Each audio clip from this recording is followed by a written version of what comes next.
Namaste, Meenakshi Ji. Namaste. Very happy to have you on Jaipur Dialogues again. I don't think you need an introduction, but just for the record, I must confess that, my own journey, your work has helped me Thank you. in many ways, and as the rest of the world does know that she's one of the foremost scholars of Indian history, author of a number of best-selling books on Indian history and Indian cultural and related history. So your latest book is Flight of Deities, and I think our discussion today largely touches upon the various phases that you have mentioned in the book. On a personal note, I was first, your name first came to my, in my reading list. Way back in Voice of India, I think, or in Pioneer, I think you had written Yes. about an article debunking Romila Thapar's fraudulent nonsense about Somnath temple destruction. There you had mentioned that how Mahmud of Ghazni, his name became popular in the Islamic world. He became a great Ghazi and a role model because it was believed that the Nath was originally an Arabic deity which Muslim historians wrongly thought that that was residing at Somnath. So that was a fantastic rebuttal. And also your rebuttal to Romila Thapar, review of Romila Thapar's book titled Somnatha. So this is my brief introduction to your work, and needless to say, I've been enriched. I've been following your work for a long time, so please accept my thanks for that. At the outset, just to begin, to set a context for today's topic, which is psychology behind Hindu temple destructions. So one of the enduring verses in most inscriptions, at least after 7th or 8th century, is a beautiful verse.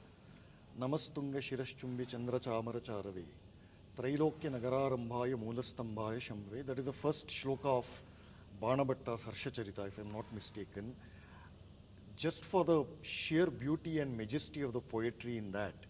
So it has formed an invariable part of all our inscriptions, including Dana Shasanas, which is charitable grants in English. Now I think this is a good place to start the discussion, given the profundity of this shloka of Banabhatta and what it became just a century after Banabhatta, which is when, Muhammad bin Qasim invaded India and, not invaded, raided India and began a train of, Islamic invasions, of which one inevitable part was large-scale temple destructions, which the large-scale temple destructions, as most of us know, occurred first during the invasion of Mahmud of Ghazni. Now, it is mandated in the Islamic scripture that, But worship or idol worship, what they call idol, worship is forbidden, and wherever, the faithful, Islamic faithful, that is Muslims, wherever they encounter buts or idols, it is considered a pious practice to destroy them, to demolish them. What do you think is the psychology that could even think of putting something like this, something so vandalistic in nature, innately in nature, into an alleged holy book? Okay. First of all, thank you so much for your very generous introduction. And I must begin by recording my deep appreciation to Sanjay Dikshit ji and Jaipur Dialogues for the important role they have played over the years in the Hindu Renaissance. Absolutely. They have provided platforms to people who had no other place to express their views. So they invite you, encourage you, motivate you and help you, and that is a sterling service that they have done Indeed. to the Hindu Renaissance, for which we all owe them a debt of gratitude. I just want to make one clarification. After Flight of Deities, I have written another book that is called Vasudev, Krishna and Mathura. Okay. And that traces the historicity of the Hindu claim that there was a Vasudev temple at that site. But to come to your question, we'll begin with that. As you said, Islam made its advent in the subcontinent, first in Sindh. And you're talking about the psychology. You see, we have to understand the religious injunctions that prompted all this action. Now, 75 years it took the Arabs to gain a foothold in Sindh. Yes. And we have eyewitness accounts of people who were associated with that process. Now, what was Sindh famous for all over India? It was famous for its sun temple Yes. in Multan. And people from all over India used to come, and kings from all over India used to send homage. This has been duly recorded. Now, when Muhammad Qasim captured Sindh, he was told that the prosperity of Sindh is because of this sun temple. And he actually visits that sun temple. But before Muhammad Qasim, the last eyewitness account that we have of the sun temple and the murti in the sun temple is by Chinese historian Yuan Sang. Yuan Sang. So he describes that temple and the riches and the, how the it is. ruby-studded eyes Yeah. and So then Muhammad Qasim, he feels that if I destroy the temple, then the outflow to my coffers will be greatly diminished. So what he does, and this is illustrative of the psychology. So he has cow's meat strung around the neck. intestines strung around the neck. So this is the psychology, that even if you do not physically demolish it, you insult it because you're bound by the injunctions of your faith not to show any respect to any image or sacred shrine of what are the kafirs. Now, it is very interesting that at the time of Al-Biruni writes that now the temple and the shrine have disappeared. That means they were destroyed by a subsequent invasion. But after that, we have a Moroccan traveler who comes to India and talks about the worship of the sun god in Multan. Ibn Battuta. So what it Al-Idrisi. Al-Idrisi. So he says that the image is of wood. So the devotees realize that the image cannot be of precious stone, but we cannot give up our God. We cannot surrender our God. So they make an image of wood and they continue worshipping. When invasion comes, they run away with the image. And when the invasion is over, they bring back that image.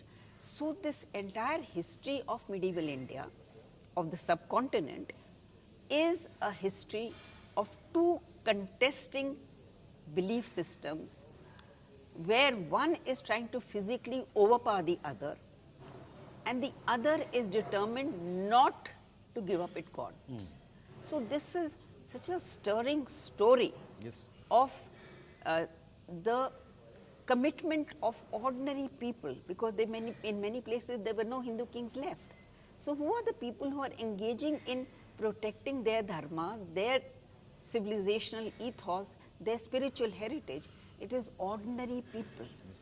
And it is so difficult to imagine anywhere else in the world where ordinary people are engaged in the Herculean task of preserving their heritage. And not just Multan. This is a story that gets repeated again and again at every temple that is attacked by the invaders, and subsequently the invaders become rulers. So there is hardly any king in the medieval period who is not destroying temples at some point or the other. But as I would like to repeat, no temple is lost forever. Yeah. You see, that is the thing. So what do you think is the psychology that motivates these temple destructions on, this scale? No, it is a religious directive. It is a religious injunction that all followers of that faith have to adhere to. You cannot ignore that religious injunction, and then there is the religious class that is always reminding you of your duty towards that. So there, if you look at the Persian sources in the medieval period, the ulema, they're always reminding the Sultan that Quran offers a choice only of conversion or the sword. Why haven't you followed that policy in the subcontinent? And the Sultan, like Iltutmish, he says we are like salt in a dish right now. A number is so small, but when we become more numerically predominant, then we are certainly going to exercise this right. Now, in the entire history of the medieval period, this is a dilemma that all rulers face. The attitude towards the non-believer, the kafir. And I give you an example about the jizya. The entire Sultanate period, the jizya was imposed. Brahmins were exempted, but Firoz Tughlaq said, I'm going to implement Include it them, on the. So Brahmins came to him and they said, where will we pay it from? What is our source of income? And we will commit suicide if you levy it on us. So he said, please commit suicide. So he said, please commit, this is recorded in Persian texts. Then the citizens of the capital, that is Delhi, they assembled and they told the Sultan that we will pay the jizya on behalf of the Brahmins. But this debate on jizya, you'll be surprised to know Akbar is supposed to have abolished the jizya. Yeah, that's a Now, common thing. Yeah, but the thing is that in the reign of Shah Jahan, we have a very eminent Sanskrit scholar from Banaras. Kavind Acharya is his name. Kavindra Chandrodaya. So he goes to the court of Shah Jahan and he says that you please abolish pilgrimage tax, which Akbar is supposed to have abolished. So if Akbar had abolished the pilgrimage tax, either his officers didn't take him seriously or it went on getting collected. So this Brahmin has to go and, Plead. I mean, he was not pleading, I don't know. Apparently, the story goes that Shah Jahan was highly impressed by his eloquence and Yes. the Yeah, whole, yeah. all So the it's not Pandit pleading. community across So India it's kind of actually overjoyed. the skills of his persuasion, intellect, learning, whatever. So he abolishes the pilgrimage tax, which is supposed to be abolished 2 reigns earlier. But that Shah Jahan abolished the pilgrimage tax is not mentioned in any Persian history written in his time. Correct, because it will be considered as an insult to Islam. Because Shah Jahan was so conscious that his image should not be dented. So this is the kind of, this is again the religious injunctions that are at play, that you're not supposed to show any concession to the kafirs. So it is not mentioned. We would not even have known about it until we read about the Brahmins and all over India felicitation letters coming to Acharya Kavindra. Acharya Kavindra, and those letters were collected by his secretary and they have been preserved.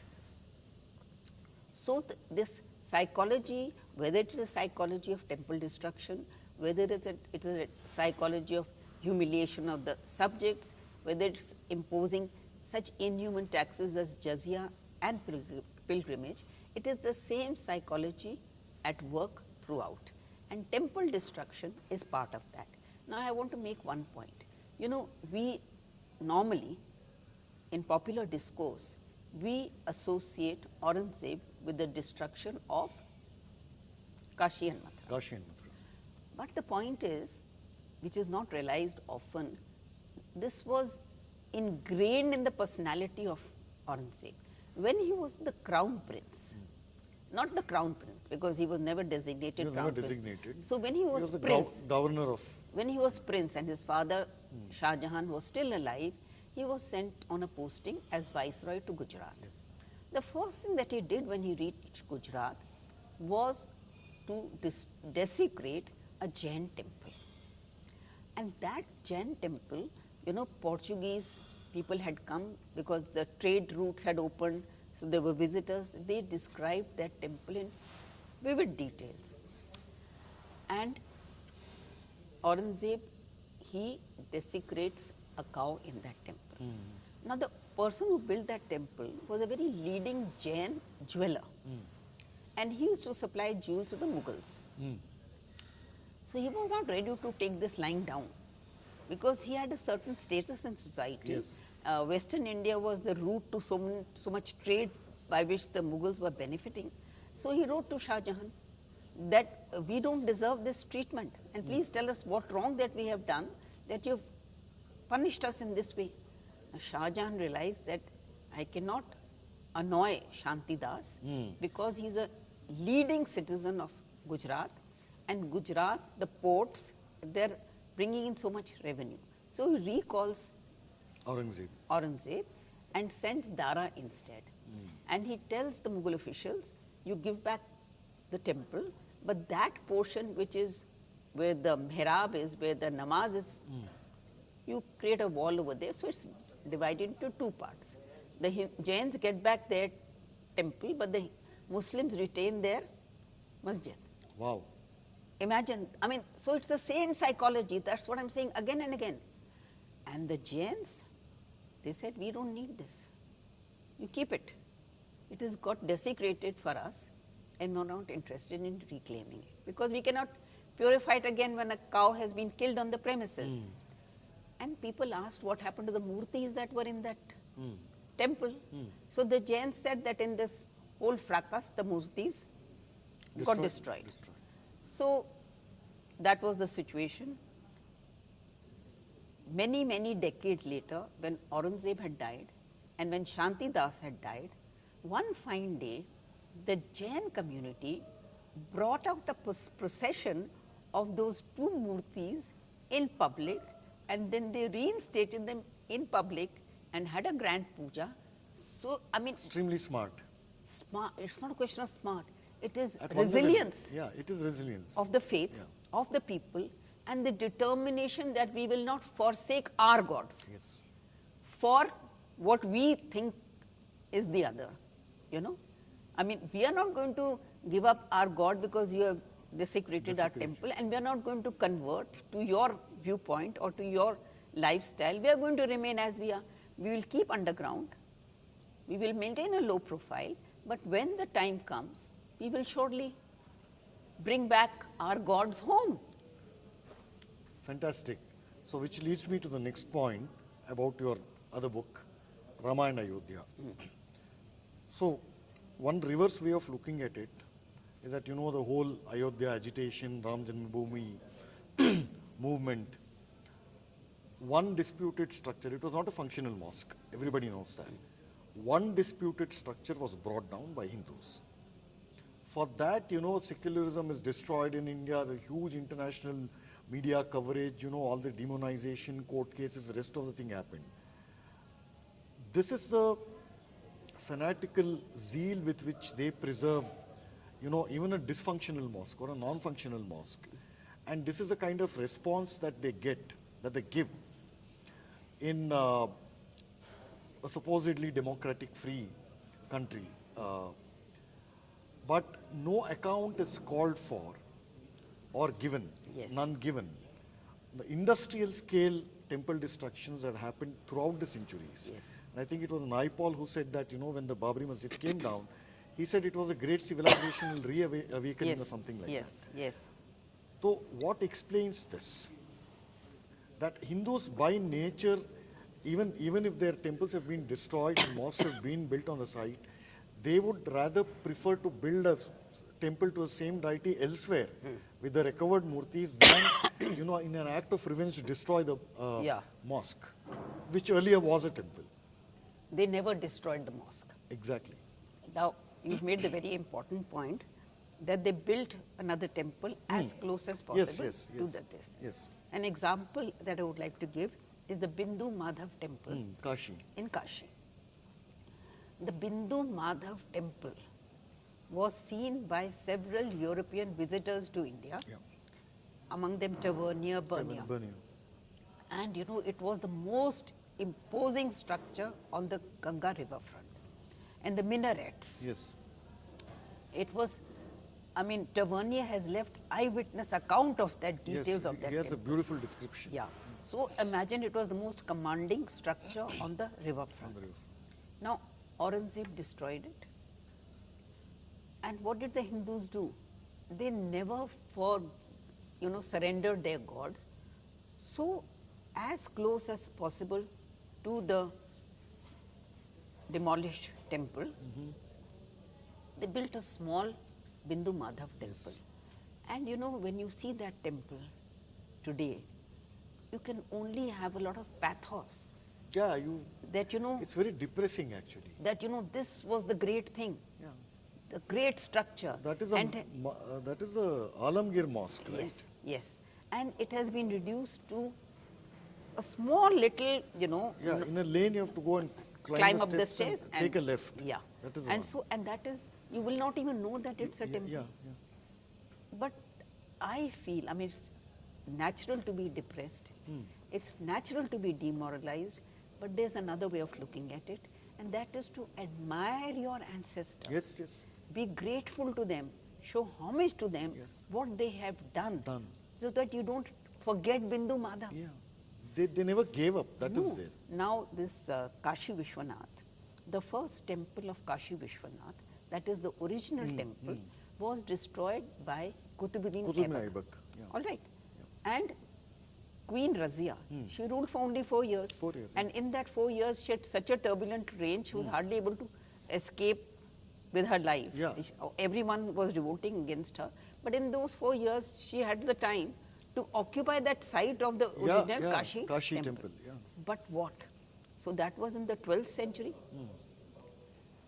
In the 18th century, 18th century, a temple was built of Vishwanath. It's a small little thing, but it's just next to the temple. And they say that the base was of the original temple. So they kept pieces of the temple that they could. So can you imagine that this is happening in Kashi, it is happening everywhere you go. They just do not surrender the deity. That site they have to surrender. Because they never reclaimed that site. Babri Masjid that you mentioned is the only case in India where the Hindus have reclaimed that site. That site, yeah. They have not been able to reclaim. They didn't even try to reclaim. Why do you think it is so? It's quite a pathetic thing. What's it? Amnesia, short-sightedness, or just, chalo, okay, chhod do? No, because the political power was not in their hands.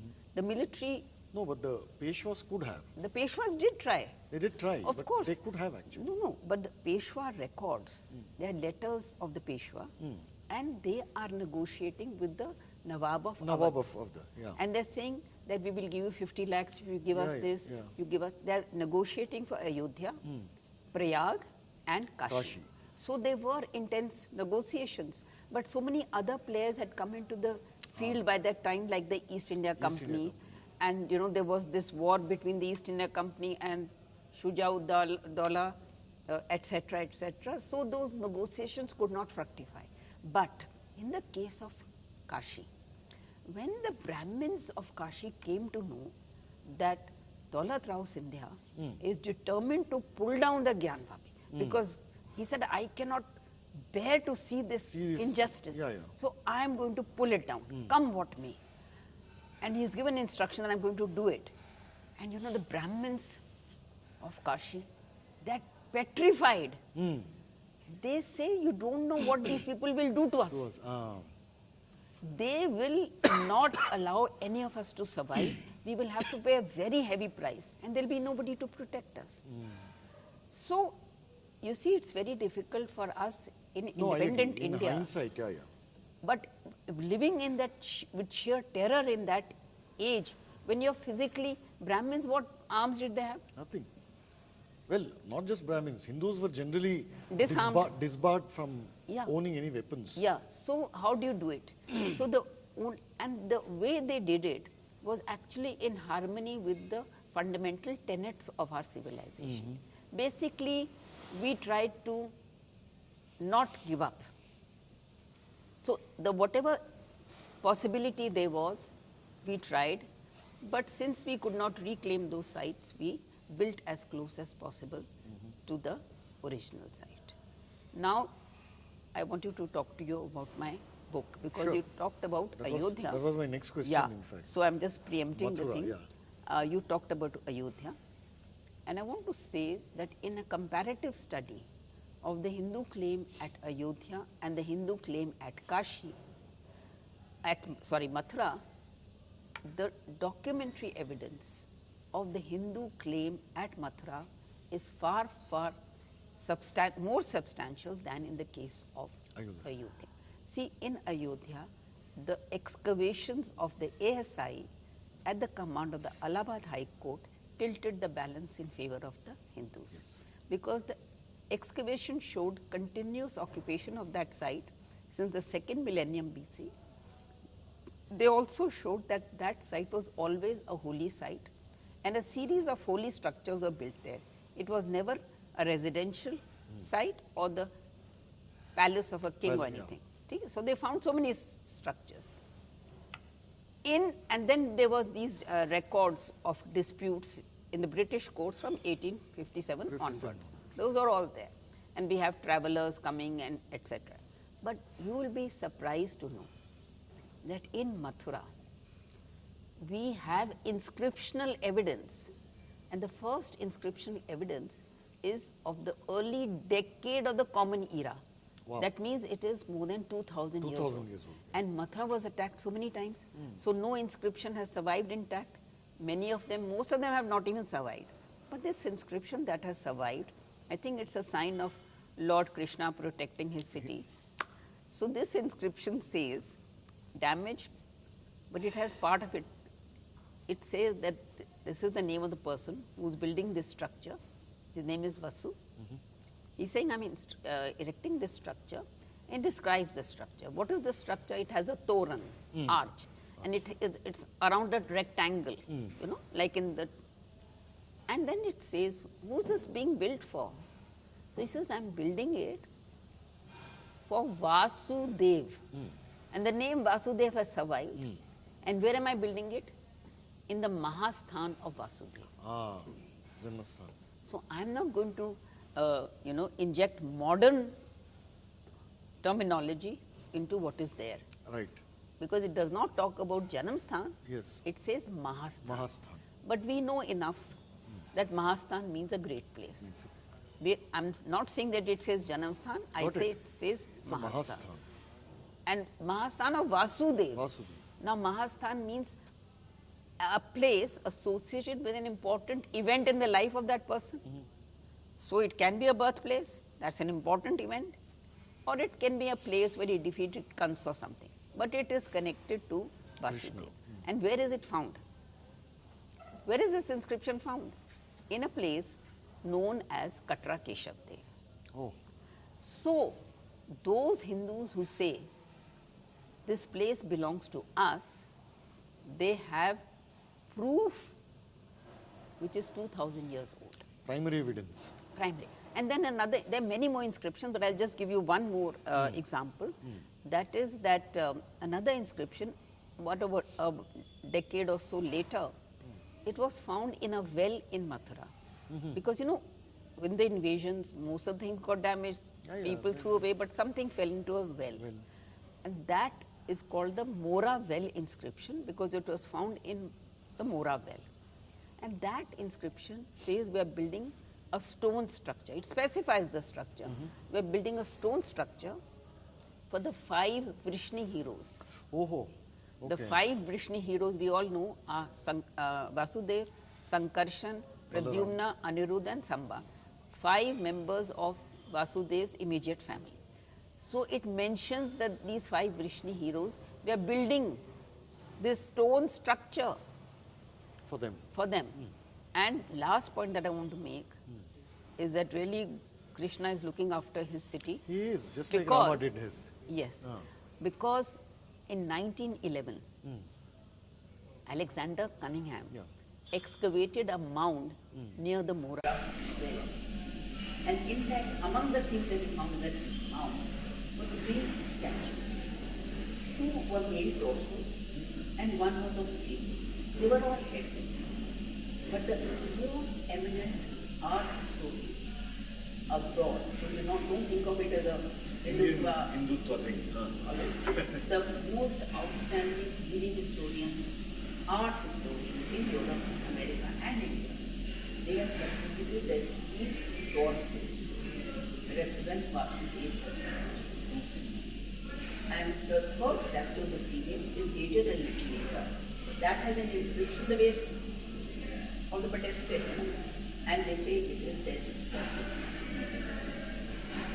So even though so much has been done to us, I think Vishwanath, Krishna, Rama, they are all somehow protecting their sacred land, which made this land sacred for us. excellent. I have no words. I think we can conclude on that profound note. And thanks once again, Meenakshi ji. It's always a great learning experience. Thank you. Conversing with you, but this could have, the duration could have been longer. Yes, but yes. Next time. yeah, we have time constraints. Yeah. So, namaste once again. Thank you so Thanks. much. Thank you so much. Thanks once again to Jaipur Dialogues.